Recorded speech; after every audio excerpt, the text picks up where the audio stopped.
बातमी पुण्यातून आहे। इथे शिंदेंच्या शिवसेनेनं आंदोलन केलंय। महापालिकेच्या गेटवरच शिवसेनेकडून निदर्शनं करण्यात आलेत। पुणे महानगरपालिकेच्या गेटवर शिवसेनेनं होडी घेऊन आंदोलन केलंय। शहरातील समस्यांवरून शिंदेंच्या शिवसेनेनं हे आंदोलन केलेलं आहे। तर काही आंदोलक महापालिकेच्या गेटवर चढल्याचं सुद्धा चित्र आहे।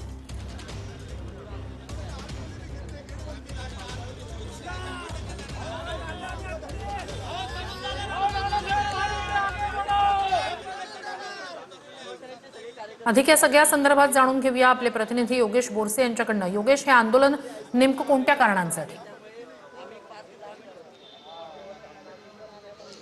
पुणे महानगरपालिकेच्या विरोधात हे आंदोलन शिवसेनेकडून सुरू करण्यात आलेलं आहे। आपण पाहू शकतो पावसाळ्यापूर्वी जे काही कामं पुणे महानगरपालिका प्रशासनाकडून करण्यात यायला हवी ती कामं केली नाहीत, त्यामुळे महापालिका प्रशासनाच्या विरोधात या ठिकाणी आपण पाहू शकतो शिंदेंच्या शिवसेनेकडून हे आंदोलन सुरू करण्यात आलेलं आहे। महानगरपालिकेच्या गेटवरती हे कार्यकर्ते चढून गेलेले आहेत आणि महानगरपालिका आयुक्तांना आम्ही जाब विचारू अशा पद्धतीची भूमिका या सगळ्या आंदोलकांची आहे। आणि आपण पाहू शकतो या ठिकाणी कार्यकर्ते देखील आक्रमक झालेले आहेत, कारण पुणे महानगरपालिकेत मान्सूनपूर्व जो पाऊस झालेला आहे त्या पावसात अनेक ठिकाणी पाणी साचल्याचं पाहायला मिळालं होतं। अनेक ठिकाणी ड्रेनेजची कामं ही झाली नसल्याचा आरोप शिवसेनेकडून केला जातोय आणि त्यामुळे महानगरपालिका प्रशासन निष्क्रिय झाल्याचा आरोप शिवसेनेकडून केला जातो। आणि त्यामुळे आपण पाहू शकतो या ठिकाणी शिवसेनेकडून हे आंदोलन सुरू करण्यात आलेलं आहे। मोठ्या संख्येनं शिवसैनिक या ठिकाणी जमा झालेले आहेत। शिवसेनेचे शहर प्रमुख आहेत, ते या ठिकाणी बोलतायत। आपण त्यांच्याशी